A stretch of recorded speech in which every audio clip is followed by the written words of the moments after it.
remember it because I was picking it up even in my left ear. It was sort of like I don't know, like a huge subwoofer. And then it got like even more intense. I could actually, I don't know, I could actually feel it in my whole body. I was looking all around, and then I looked up, and it was right above my head. And it was just, I don't know, like hovering. Can you describe it? It was sort of like a triangle shape, and it was totally black. I knew it was big, but I just couldn't tell how big, but it was big. So there were no lights or windows of any kind? No.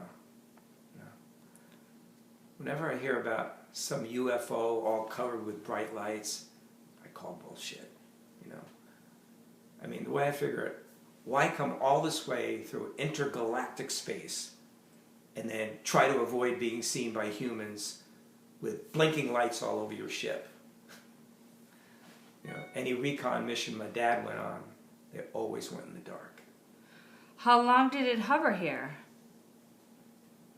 That's hard to say. I'd say, I don't know, no more than a minute or two, but, you know, kids are pretty bad at guesstimating time, so who knows. Could it have been a stealth bomber? Well, as far as I know, they don't hover. Right. Then what happened? Well, that's when I saw the being, if you will, just standing right over there, about where that creosote bush is now. I don't know if he was standing there. I mean, he's probably standing there, but I don't know if he's standing there the whole time or what. I just don't remember. He just kind of, it's so weird, he just kind of appeared. And this was the Skyman from your news interview? Well, that's what they called him, yeah, but I knew he was from that UFO because he just didn't look human. Can you describe him?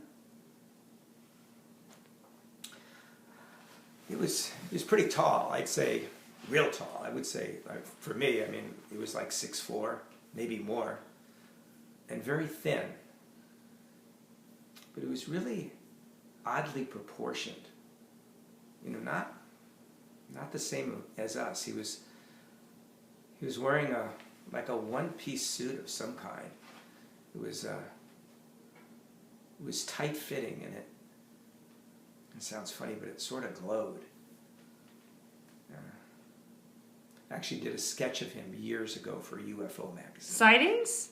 Yeah, that's the one. That had over 300,000 circulation at that time. Wow. I'll show it to you when we get back to the house. I actually made copies. I can give you one. Sure, go ahead. Continue. Well, Mr. Skyman just stood there. Non-threatening. I wasn't really scared or anything. I was more kind of curious. Curious as to why he was there. I even waved at him, you know, trying to be friendly. I didn't know what else to do. And that's when I felt it. What was that? Him talking to me. In my head. It wasn't like words, though. It was more like conveying thoughts and ideas. It's so hard to describe. What kind of thoughts? That it was safe. Not to be scared. I remember it. Him saying he was on a mission to find somebody like me. You think he was looking specifically for you? I doubt it, but you know, you never know. Maybe I was just the right kind of specimen or something like that. Anything else happen? Not really.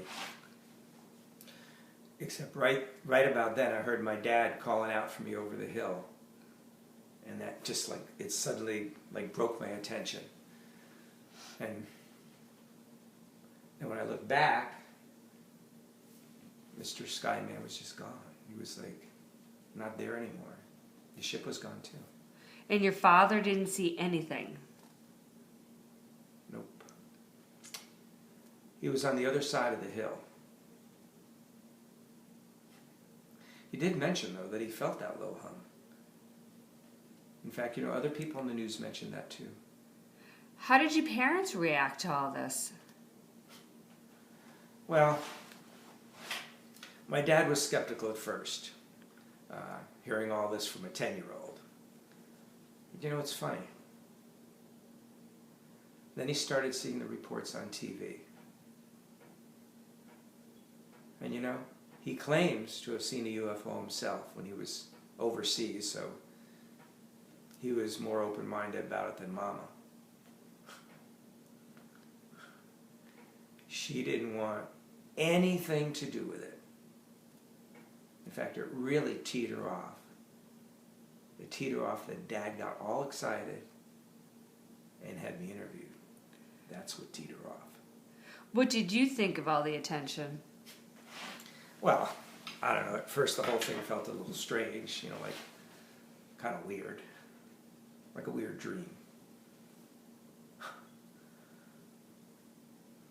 But it wasn't until later during hypnosis when things became a lot clearer for me.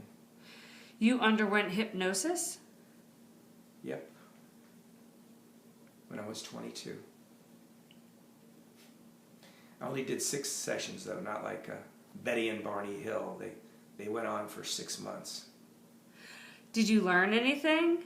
I did, and it's a big reason why I wanted you to do this film for me. But right now, we better start heading back. I'd rather not have to drive back in the dark. Way too easy to get lost out here.